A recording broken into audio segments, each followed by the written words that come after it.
Good evening, everyone.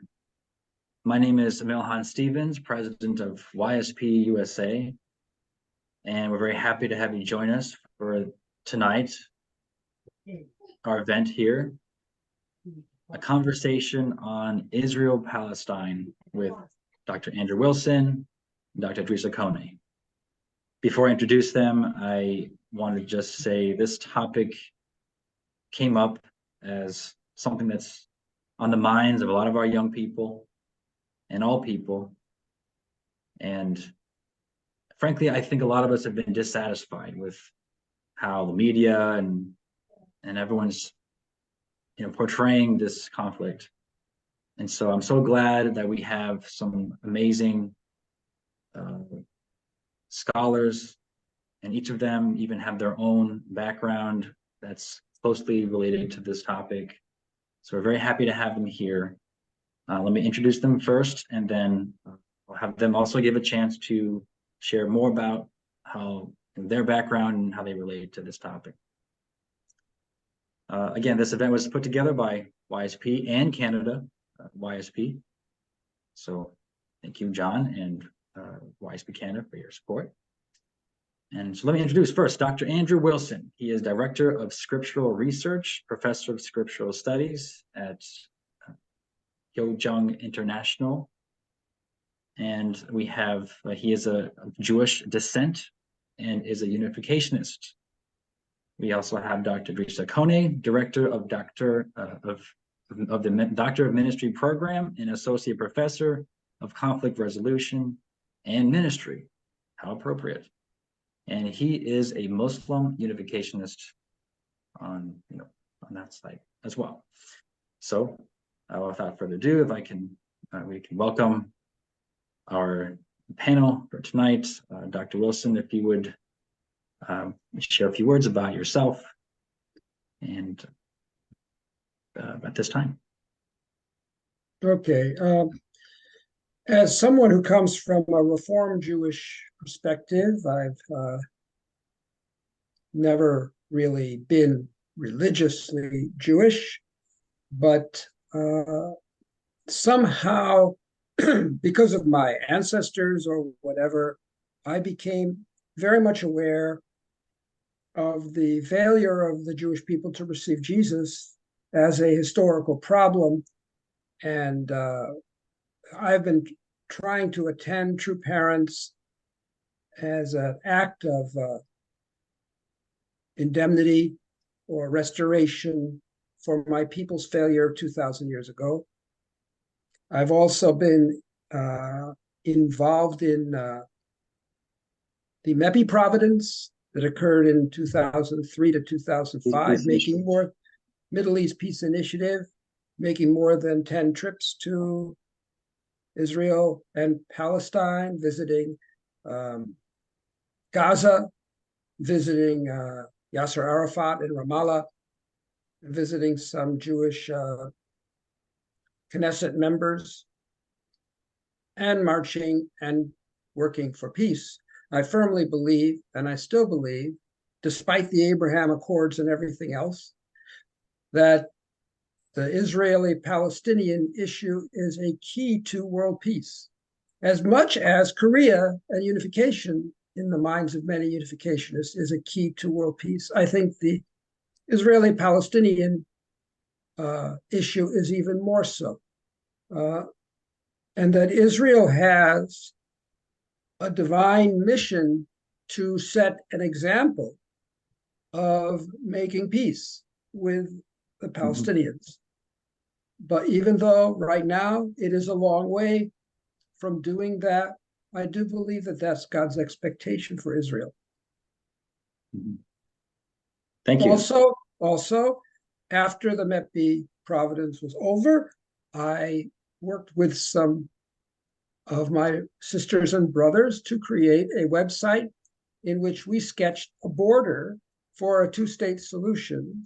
And you can find it on the web at, it's called the Citizens Proposal for a Border Between Israel and Palestine. Israel-Palestine-border.org. You're welcome to take a look. Oh, it definitely will.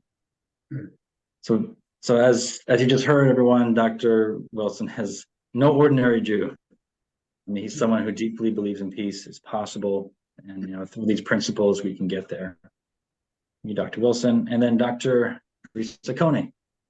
Thank you, Miilhan, and thank you, everyone. It's a tough time, a difficult topic to talk about when, especially at this moment, is quite hard. Well, I'm from a Islamic background. I was born, long generation of Muslim from my both of my parents, starting in the since 16th century there in the northern side of Africa, coming down to west. So grew up Muslim, and I practice. I had my own experience with unificationism, and it helped me broaden my mind for sure about how we can basically connect from a deeper sense as people from one lineage, Abrahamic lineage. And I will say that my journey at UTS helped me a lot too, and also I'm from a offshoot of Islam that's known as Sufism, which is kind of a mystical, mystical branch, where the experience with God is even more important than ideological perspective. So I think that's stayed with me in my own journey as a person who seek peace with others. So, well, that's all I can say. Right. So, like, Drissa, when I was in Israel, I met a couple of Israeli professors who met every few weeks with a Sufi master whom they regarded as their teacher. Wow. Yeah. Jewish professors who were getting instruction from a Sufi. Yeah. That's beautiful. It shows how there is some brotherhood beyond race and culture for sure. And yeah, so Dr. Kone, just like Dr. Wilson, you have a generational Muslim background. It's a part of your family, I'm sure, in your whole life, and so we're very fortunate to have you on this panel tonight. It's a pleasure. Thank you. Yeah, and we hope we can, I can, of course, Dr. Wilson and I can contribute to help the audience see better. That's the hope. I'm almost positive you both will. And so with that, we're going to go through some questions, and if there's time, we'll have some Q&A at the end. I'll do my best. You can be a little bit swift. And we're going to start with the more less religious type questions. So the first one is, and maybe we'll start with Dr. Kone. Yep. Is the current Israel-Hamas war, and by extension the Israel-Palestine conflict, political or religious or both? Okay. Well, I would say both for sure, and even more than that, I will say even economic as well, because whenever we talk about who the land belongs to, of course, it has some political implications, because someone must govern others and make sure that the rules and regulations in the society is being implemented. The people work being together in one land, and also the resources of that land has to also be managed, right? So that's the political dimension of it. And then you do have the religious factor that has cultural, historical, ideological implications as well. That's fact. And even the simple Jews idea of the promised land is deeply rooted in religion, right? It's religion and faith. And from an Islamic perspective, the lands, that's where the challenge comes in. The lands belongs to God first. So Muslims should be free to live wherever they want and practice their faith wherever they want to. That's what the concept of Ummah, maybe some of you might be familiar with it. The Islamic Ummah originated from, which means Islamic community. And that concept of Ummah is supranational. That means it goes beyond nationality, ethnicity, and race. So, and that's why when a Muslim is, persecuted or mistreated or facing injustice in any part of the world, it's part of the Muslim world. It's kind of their calling or responsibility as Muslim to defend other Muslim who are part of who've been going through some kind of suffering, and that makes it very complex. So and all these idea of defending those other Muslim who are in other part of the world is deeply rooted in the whole concept of smaller jihad. Some of you might be familiar as well with jihad. There are two terms of jihad. You have the greater jihad, which is kind of the struggle within to purify our own soul. But you also have the smaller jihad, which is basically conquest and defending oneself from persecution. So, and as you can see, in Islam, there's no separation of religion and state. So it makes it even more complex. So to summarize my point, of course, it has religious implications. It also has political, and I'm sure it also has a economic implication. So yeah, that's where I can conclude my take on this question.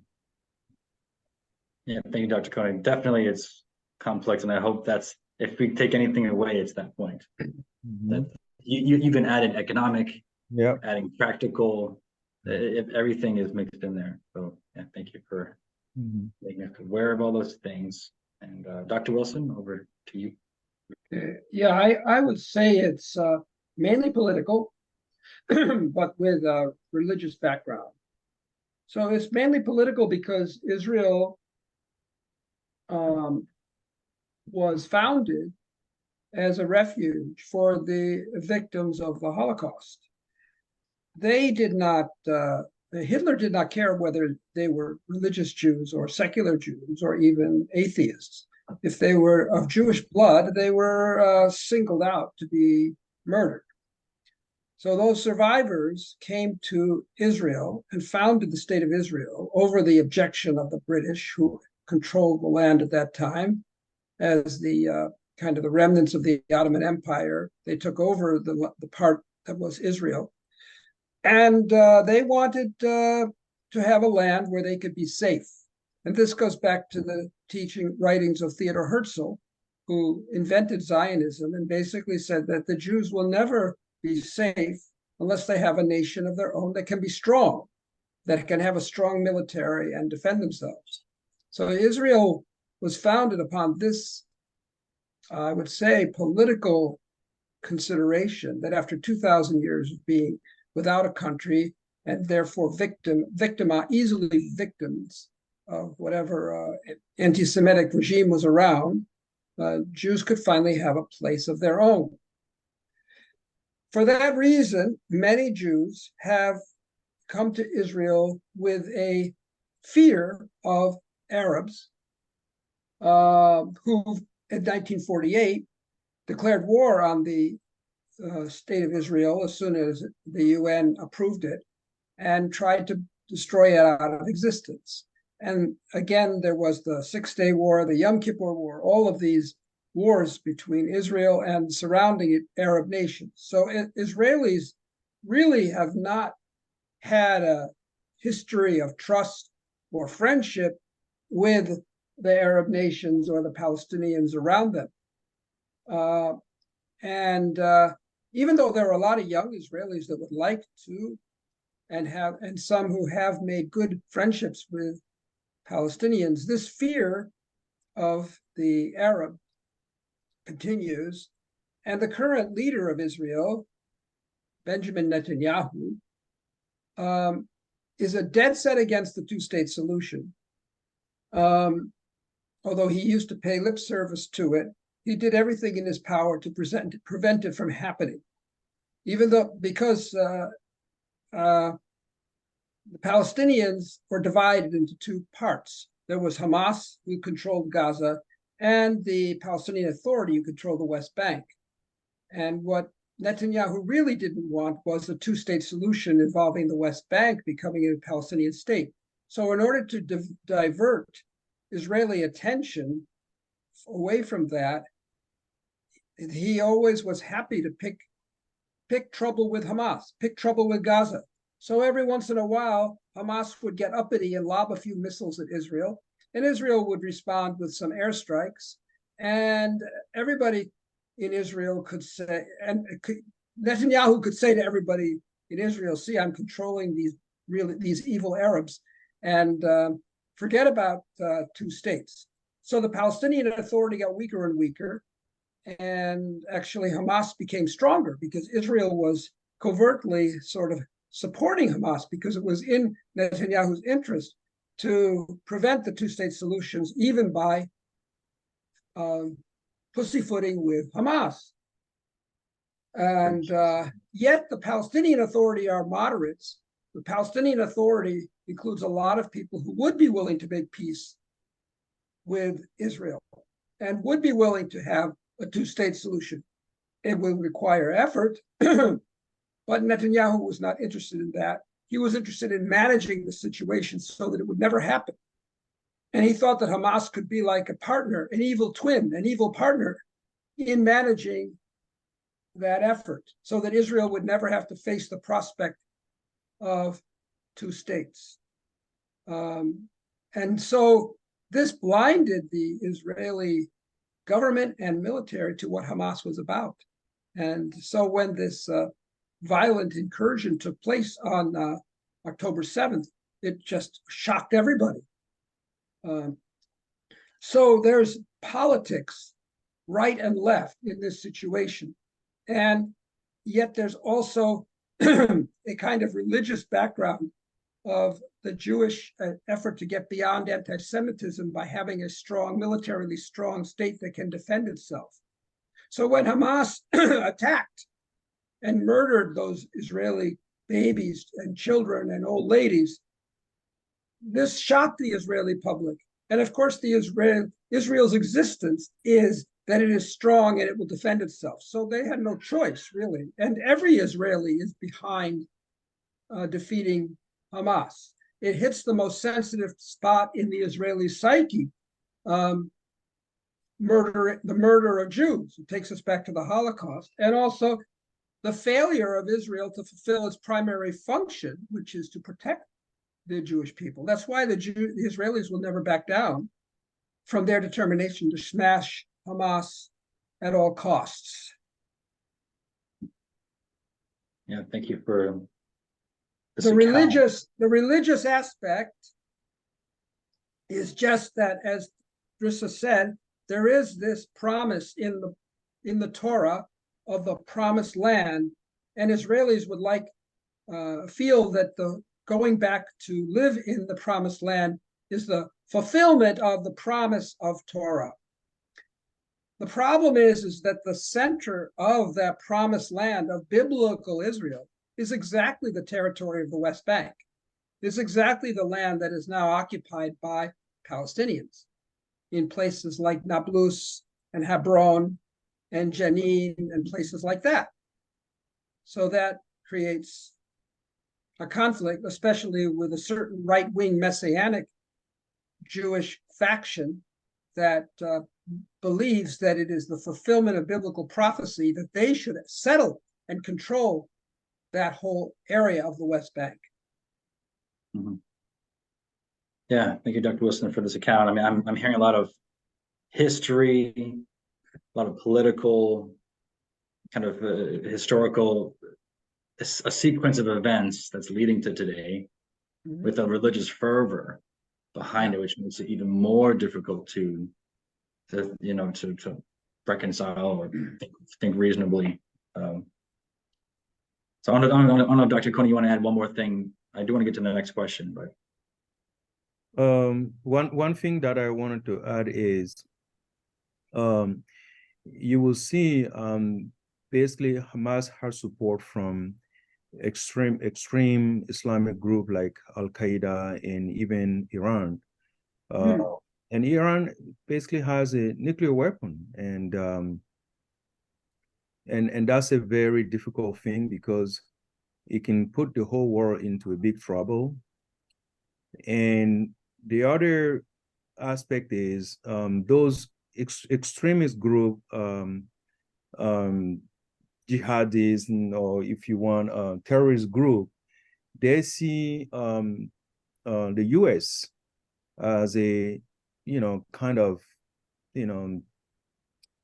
big supporter or protector of Israel somehow, and they will put both Israel and the U.S. in the same basket, and and that sentiment against the U.S., Israel, and other Western nations has been nourished and spread throughout the extremist groups, based on all the over 60 years of unending conflict. So that's one factor that need to be taken into account, which make the situation a little bit more international. Yeah, that's I wanted to add that for you guys to see that perspective as well. Yeah, it's that much more important, as Dr. Wilson, you mentioned how important this conflict is, how we are all, we are connected to it in some way, and which also, well, I do want to come to the next question, which you did start to touch on, Dr. Wilson, so I'll let you, complete your thought on this, but is the two-state solution realistic? And if you don't mind, just defining what the two-state solution is. Yeah, the issue is this: Israel was created as a homeland for the Jewish people. Israel has a Jewish character. Israel is a haven for Jews who are fleeing persecution from around the world. And Israel would not be Israel if it became a democratic state of the form of the United States, where Jews and Arabs equally had the right to vote, and therefore you had a mixed population. That would no longer be Israel. So from a Jewish point of view, it's essential that Israel remain Israel. And that means there has to be some place for the Palestinians to live. They cannot just remain second-class citizens in Israel. Otherwise, we have an apartheid state. So the hope all along, even from the founding of Israel in 1948, was that there would be a Palestinian state alongside a Jewish state. But for many reasons, this has not happened. And I believe it has to happen someday. I don't think there's any other solution. That doesn't mean it's going to happen tomorrow or that the time is ripe for it to happen. But I think only by giving the Palestinians the dignity of self-rule and self-determination in their own state, at peace with Israel, as partners, even living in the sharing much of the same resources and so on. Unless we do that, I don't see any future for Israel at all. And yet, Israelis, for various reasons, have been very fearful, or they've been stuck in a mentality of, dare I say, colonialism, or simply fear of getting swallowed up by the Arab world. And Dr. Wilson, you said you have a diagram or like a map. Yes, I do. Would you be willing to share that now, even, and just yeah, I can show you my website. Pictures with 1,000 words. Let's see. So I'm also curious what this looks like. And let's see. So this is my website, Citizens' Proposal for a Border Between Israel and Palestine. And on that website, we have a whole lot of maps. For example, the northern West Bank. It shows this is how we drew the border. And we had a series of meetings and even rented a car and went around the environs of Jerusalem to map out the border, looking at the current location of the security wall that exists, where the Jews live, where the Arabs live, and we put across. Can you zoom out a little bit, since it's. Yeah. So, for instance, in Jerusalem, we have to be more careful because the Jews and Arabs are living side by side. Can we start with the big map? I wouldn't consider myself an expert. Yeah, something there we go, a little bit bigger. Okay. Yeah. So there's the biggest map, and we divided it up into sections and looked at each section individually and put this together. Right, because I mean, there's like, for so many generations of families have been living here. Yeah. And you have large Israeli settlements already in Ariel here and in Ma'ale Adumim here, where I stayed for a few days when I visited some friends in Israel, by the way. And provision has to be made for Israeli sort of islands of settlement in the midst of Palestine, if Palestine is indeed ever going to exist as a nation. It has to be a contiguous nation. You can't have it divided up into little bits and pieces here and there, divided by roads. If it's going to be a viable country, it needs to have some depth of borders all the way around. A city like Bethlehem has to have room for suburbs, for example, and not be so hemmed in by walls that there's no. If you don't mind, it's just to simplify this even more. You said there's 4 sections here. You have purple, blue, light blue, red. What do they mean? And maybe is it like point to the different maps? So here, if we go to the green section, that's this map here, which shows how this border, how we drew it. Okay, so you have gone to this level of detail. That's correct. To draw this line. It's not like, oh, let's just slash a line here, slash a line there. No, we did this. We did this with the help of the spirit world, and even Yasser Arafat participated from the spirit world. Okay, so you were in prayer. Yes. You were going there yourself.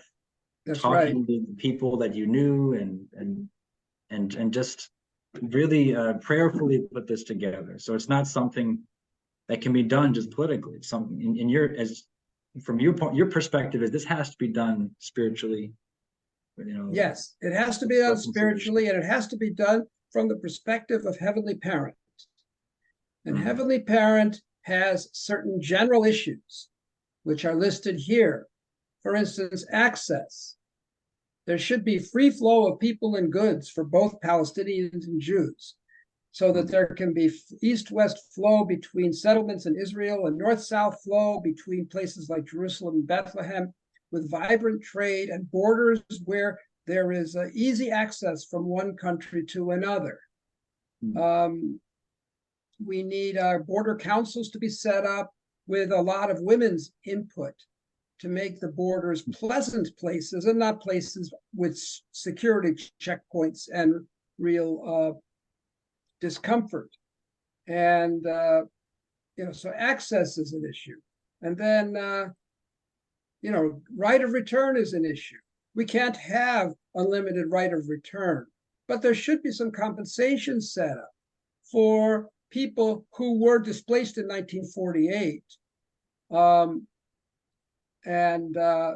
But a certain number could come in, say 100,000, without negating or diluting the character of the state of Israel as it is. That would only amount to 1.3% of Israel's population. And there could be, we have to remove the sting of the right of return, which kind of some Palestinians hold as a club over Israel's head. And these are, we have a lot of position points that we laid out as to how a two-state solution could actually happen. But it has to be negotiated in good faith, and it has to be negotiated where there's a modicum of trust and goodwill between the two sides. And that's the political problem. We haven't had leadership, either from Israel or Palestine, that has been able to generate enough trust and goodwill to allow such negotiations to come forward. Wow.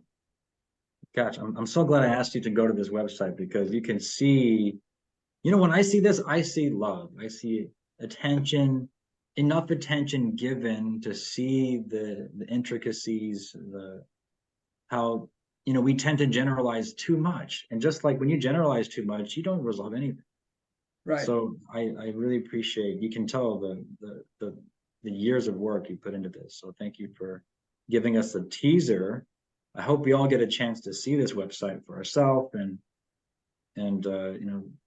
find what things really resonate with us, that we can even perhaps move on however we can. So I want to get Dr. Kone, if you can unshare, we can. Dr. Kone. Yeah. So is this realistic? Yeah. Thank you. And I think this is the map was very helpful as well, because it's more precise, more specific in a way that the region is being described. But my take on this question is, first of all, from a, maybe biblical, even looking at from a Quranic perspective, you will see that, those two, this area, both I would say ancestors, Ishmael and Isaac were born in that area, and we all know the stories around it, and it's the same, but slightly the same story in the Quran and in the Bible. So basically, this is the same family. Arabs and Jews are the same family, coming from the same ancestor, and for that, it will totally make sense to even implement something, as you say, Miilhan, as you're seeing love, because a family is supposed to go beyond political means to be able to connect to each other from a deeper perspective. And I do know also, when you look at from an Islamic perspective, Muhammad, actually, peace be upon him, traveled from Mecca to Jerusalem. It's, some Muslim believe that it did happen physically, but it's not. Many other Muslims believe it was through a spiritual experience.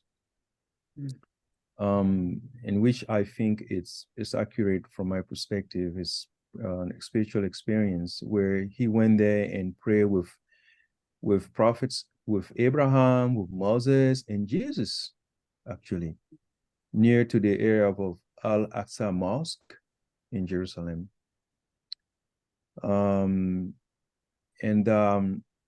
Later his descendant, I mean the later caliph, those who succeeded Prophet Muhammad, especially the second caliph, whose name was Umar, went and conquered Jerusalem based on that dream, and later the whole crusade, happened. You for those who study church history, you will see several crusades around the whole issue of Jerusalem on being taken away and must be saved. But coming back to the point here is, it looks to me, I was looking to some statistic. The Washington Institute did a statistic in just 2020, 3 years ago, and it seems like the two-state solution is being rejected by many Palestinians. Actually, about 66%,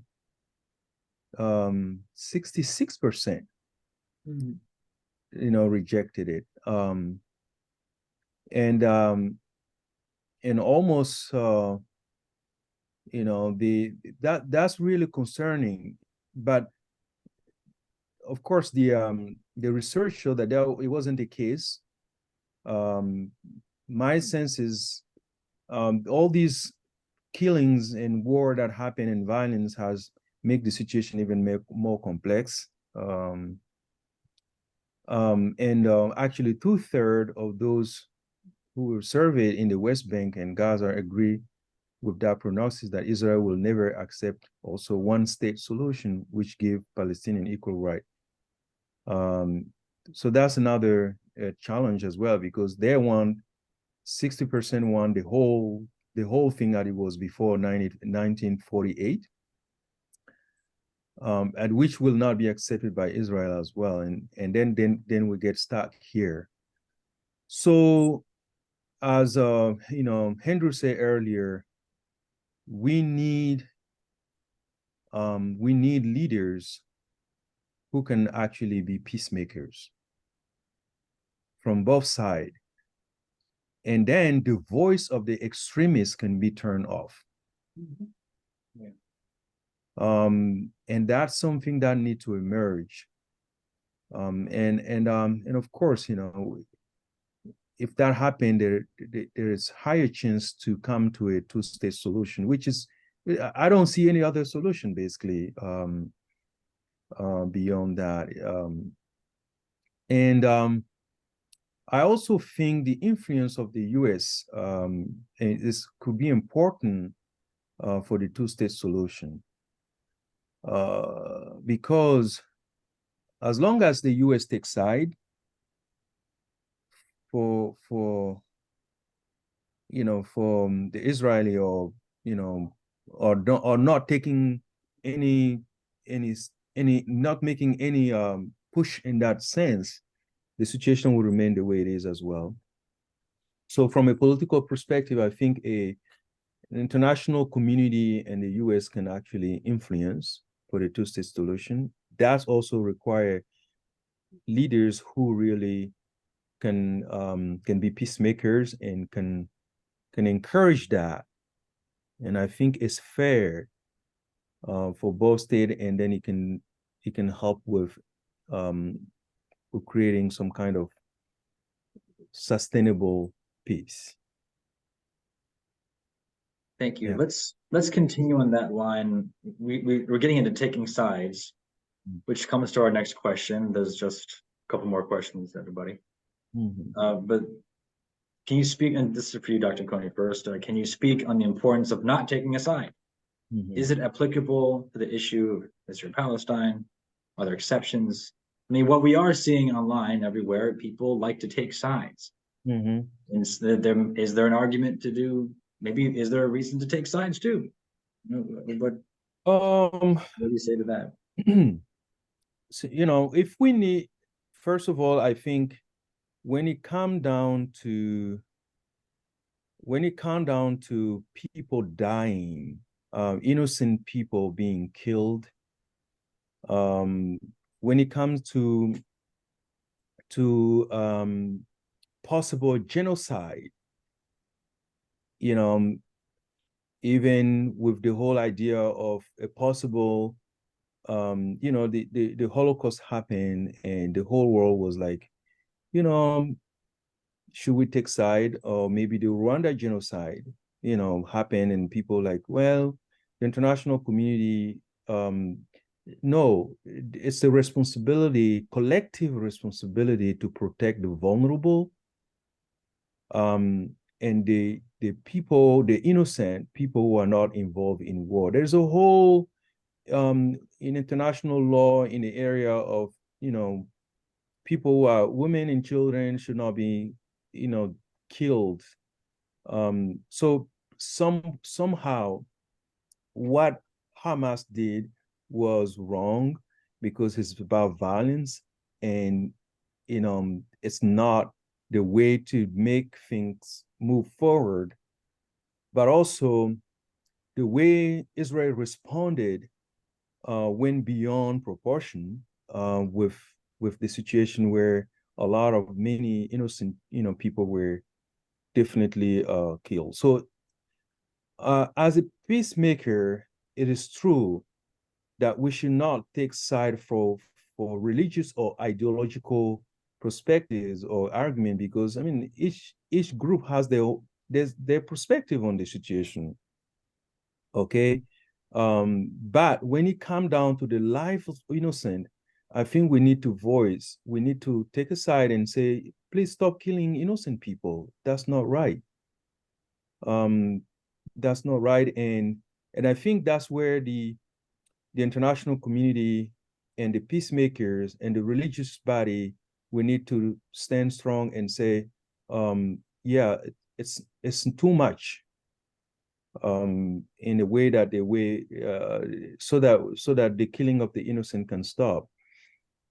And I want to go further with this and say, you know, there are more problem in this world by the way we react to the way that we were treated. You know, if we react out of proportion, it becomes revenge.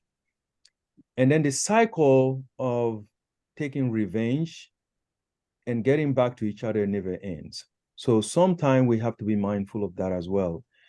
You know, Hamas is a terrorist organization, is a very violent organization. And you know what?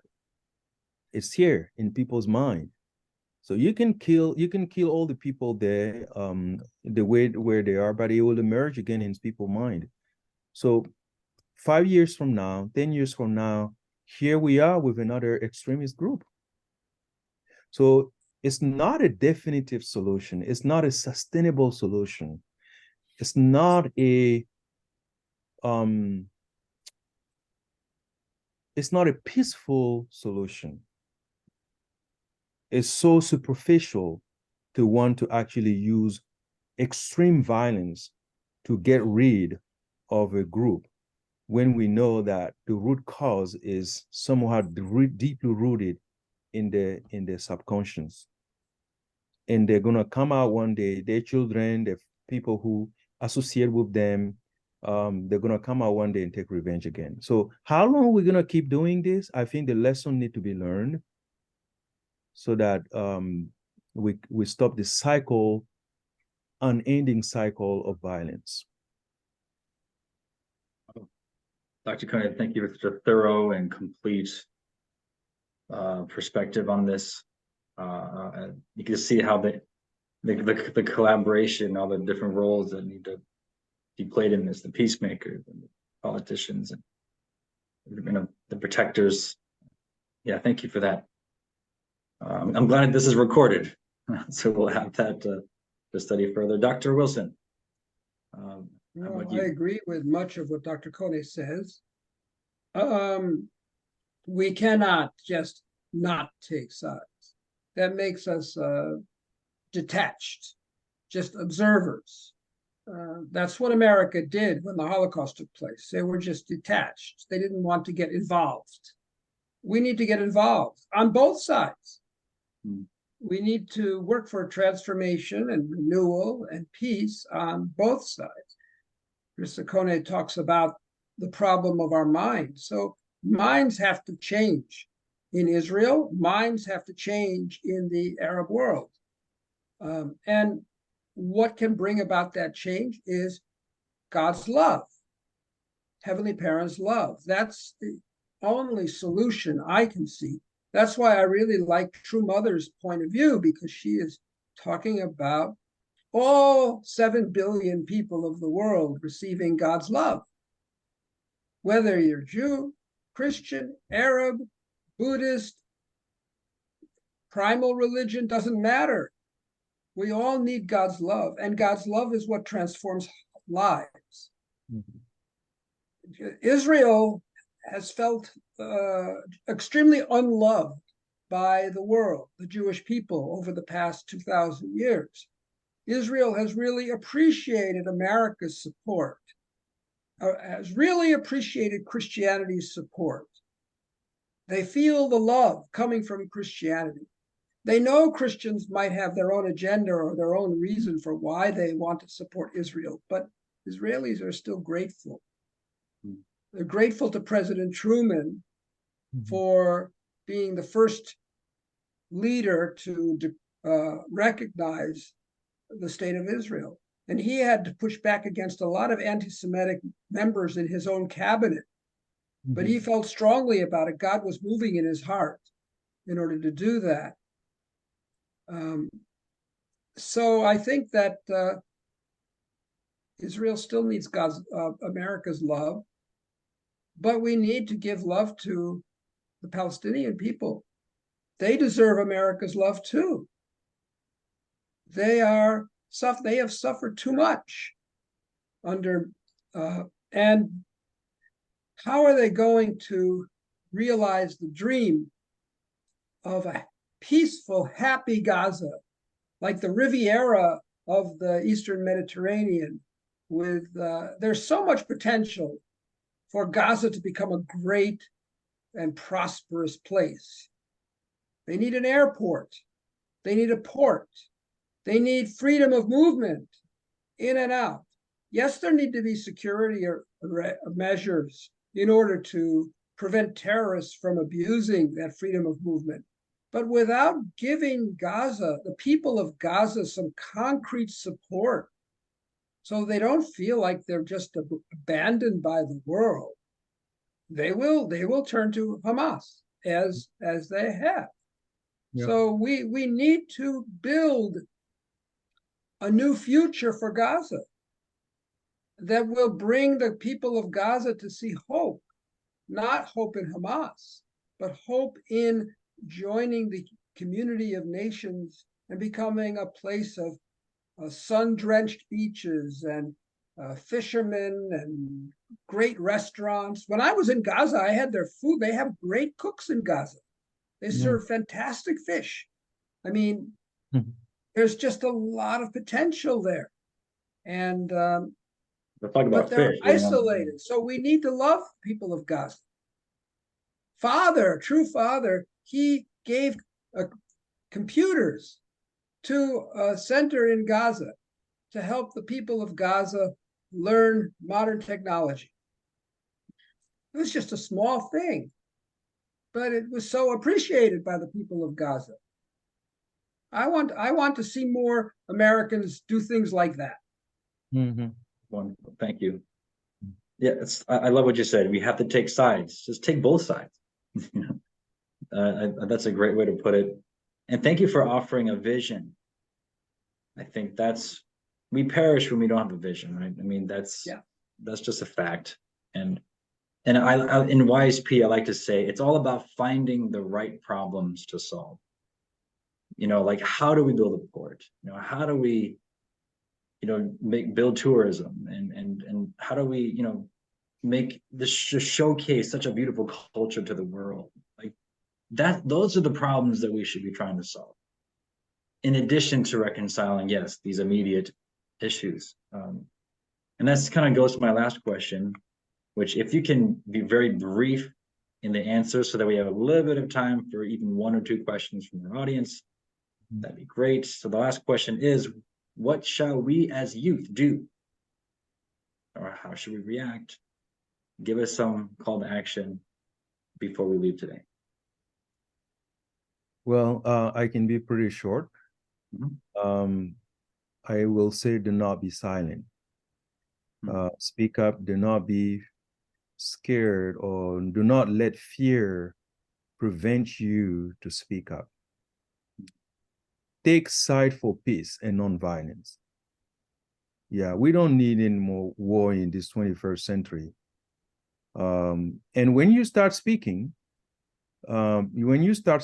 peace, when you start taking side for peace, of course, extremists on both sides will go against you. And that's a good fight to fight. Extremists on my side, on all the other sides, Zionists, they will come in and they might be against you. But I mean, that's a good fight to fight. This is my answer to the question. Simple. Thank you. So I agree. We should get involved with peace activities. We should build bridges between Israelis and Palestinians. We should advance the role of women in those societies, because women are often great resources for peace, but they don't get listened to in very patriarchal cultures. We need to provide healing and help to the bereaved, and we need to show the love of our true parents and heavenly parent to the people of Israel and the people of Gaza, and show them that God, it wants everyone to win. God wants everyone to be prosperous, and God wants everyone to see the best in what we can become. Let's stop at that. thank you. Beautiful. I'm taking away to find my voice on this matter and to do something about it.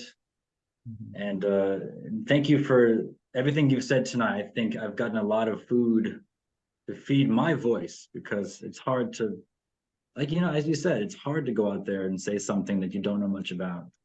So this was very, very helpful tonight. I do, with the 2 minutes we have left, I pride myself in ending on time. So if we can get a question from the audience, we will answer it. Just put it in the chat.